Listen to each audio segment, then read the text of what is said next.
Kembali lagi bersama dengan Tirta Peng Peng Peng. Saat ini banyak orang dan netizen berkata kepada saya dan bertanya, "Dok, saya isoman.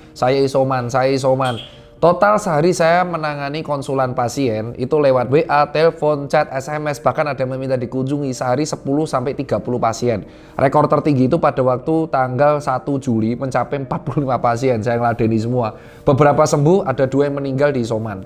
Jadi buat kalian semua yang terus bertanya di DM dan gak bisa saya jawab dalam video ini. 5 pertanyaan sering ditanyakan. 1, "Dok, kalau saya isoman saya harus ngapain?" Tergantung dari gejala. Jadi gini, pasien yang diadakan isolasi mandiri adalah pasien dengan gejala tanpa gejala tapi jadi positif, tanpa gejala positif, gejala ringan, dan gejala sedang. Harusnya gejala sedang ini dirawat di Wisma Atlet atau rumah sakit darurat. Tetapi kalau misal ruangan tidak cukup, diminta isoman. Untuk kalian semua, pasien isoman yang tidak bergejala, cukup isoman 10 hari. Cukup isoman 10 hari. Tidak perlu minum obat apapun karena tidak bergejala. Yang kalian harus lakukan adalah makan makanan yang mengandung protein yang cukup karena zat pembangun tubuh sehingga mengganti sel tubuh yang rusak. Ya. Kedua adalah makan makanan yang mengandung vitamin C dan vitamin D. Kalau kalian pengen suplemen bisa konsultasi dengan aplikasi telemedicine, vitamin D3 dan vitamin C tablet. Dan tinggal minum empon-empon yang kalian tahu, jahe anget sekali sehari silakan, tapi itu bukan obat COVID. Itu hanya sebagai suplemen dan bed rest. Untuk olahraga dipersilakan kalau kamu OTG, tapi tidak boleh terlalu capek karena akan mengganggu sistem penyembuhan. Nah, Dok, kalau sehari ke-10 saya perlu cek swab atau tidak? Tidak diharuskan.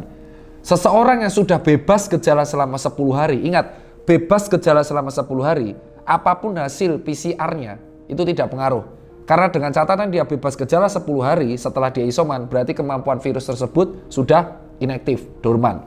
Itu yang pertama. OTG masih bisa menularkan. Kedua, orang yang gejalanya ringan. Dan ini sering banget ditanya. Biasanya ketahuannya ketika dia mau kerja di kantor, di swab di kantor, rutin di pabrik, ketahuan COVID. Jika kamu gejala ringan, apakah gejala ringan itu? 1, demam, lebih dari 2 hari.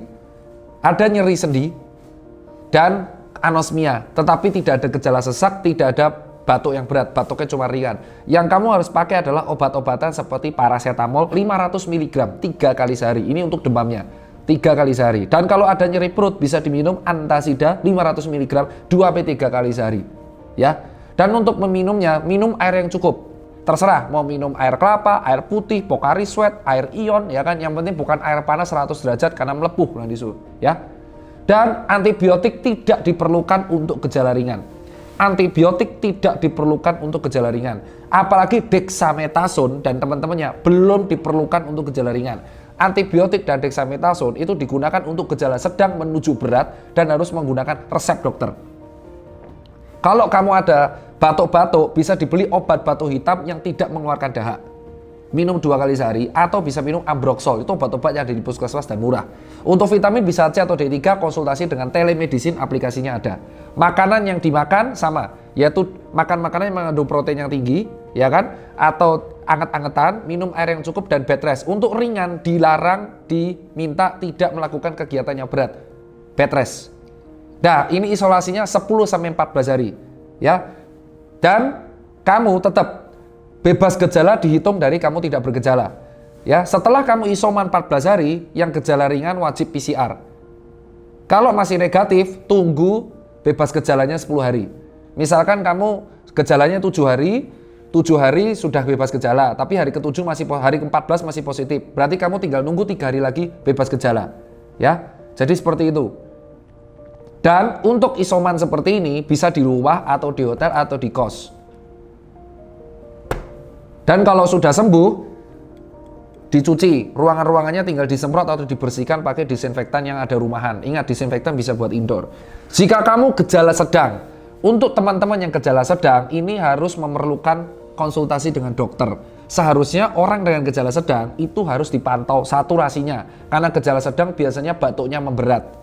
Batuknya memberat, kayak berat banget. Walaupun saturasi masih 95-98, masih ada kemungkinan dia terkena hypoksia. Jadi dia tetap tidak sesak napas, tapi saturasinya turun terus. Karena terjadi kekurangan penyerapan oksigen pada pembuluh darah. Untuk gejala sedang, kamu harus ke IGD atau ke Wisma Atlet terlebih dahulu. Jika ada ruangan, kamu kalau bisa ke rumah sakit. Dan untuk gejala sedang, diwajibkan ronsen atau foto X-ray dan cek darah lengkap selain swab. Jadi dilihat aktivitas parunya seperti apa dan darahnya seperti apa. Jika gejala sedang, paru-parunya masih bagus, belum ada bercak keputihan di bagian paru-parunya dan cek darahnya masih stabil, masih bisa isoman di rumah dengan resep-resep yang diberikan oleh dokter. Biasanya untuk gejala sedang ini ada pengurang-pengurang gejala dan itu bahannya kortikosteroid. Tapi saya nggak bisa bilang kalian nanti beli sendiri, nggak boleh. Bahaya nanti. Tahu kalau kortikosteroid mau minum kebanyakan, moon face. Mukanya jadi bulat, wajah jadi putih, imunnya jadi rendah. Moon face. Mau kau dan bisa gagal ginjal? Mau kau minum Dexarose tiap hari? Bulat-bulat ginu-ginu bro. Ya, bahaya itu. Dan buat kalian semua, kalau isoman-isoman sedang ini di rumah, ya, kalau misalkan kalian pantau terus tiap hari, nah isoman sedang ini harus dipantau. Kalau misalkan saturasinya di bawah 90 atau sudah gejalanya lihat 8 hari demam dan malah tambah parah, malah kelingan, langsung dibawa ke IGD untuk diisolasi untuk mendapatkan obat-obat antiviral. Obat-obat antiviral ini adalah obat-obat yang mengurangi aktivitas virus dan tidak memperburuk gejala, jadi tidak membunuh COVID. Kalau di Amerika Serikat, di India dan Singapura, gejala sedang tidak memerlukan obat apapun.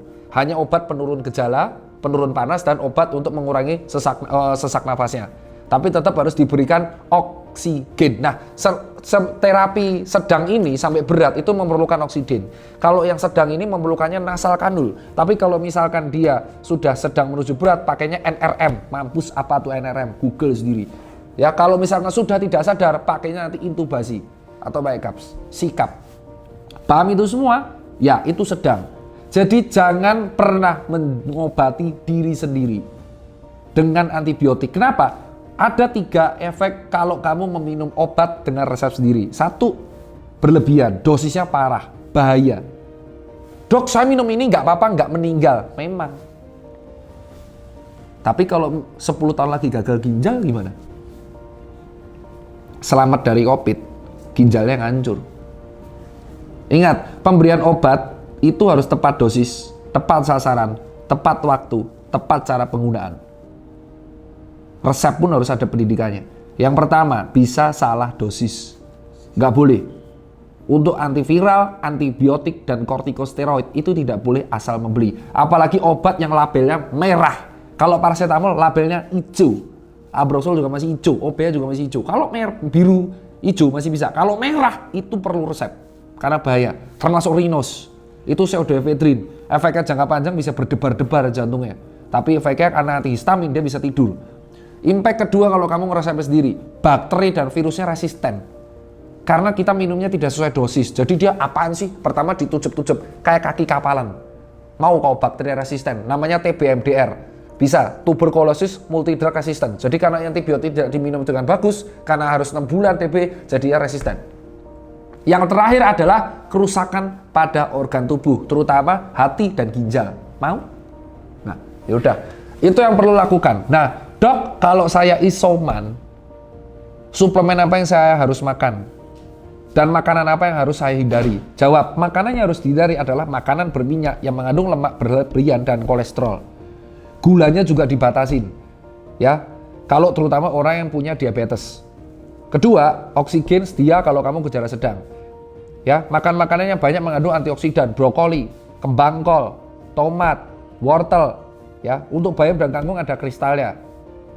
Dan habis itu, kamu juga perlu makan makanan yang mengandung bawang putih, bawang merah, jahe merah. Itu untuk malam. Kalau untuk melegakan, jadi jahe merah itu impact-nya adalah antiinflamasi dan membuat aliran darah ke tenggorokan itu jadi banyak, sehingga proses penyembuhan jadi lebih maksimal. Jadi kita kayak lebih lega, terutama minuman hangat. Air yang cukup, karena apa? Karena kita selama penyembuhan energinya terkuras. Walaupun kita beres itu energinya terkuras. Makanya kalau habis COVID biasanya lemes banget.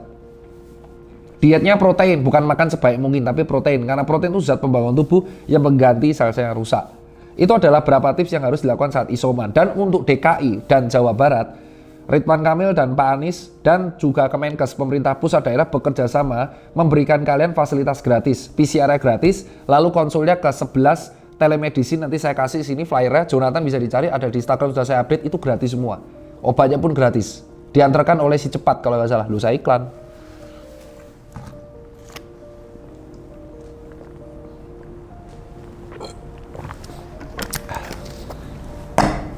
Dan jangan lupa minum air putih yang cukup.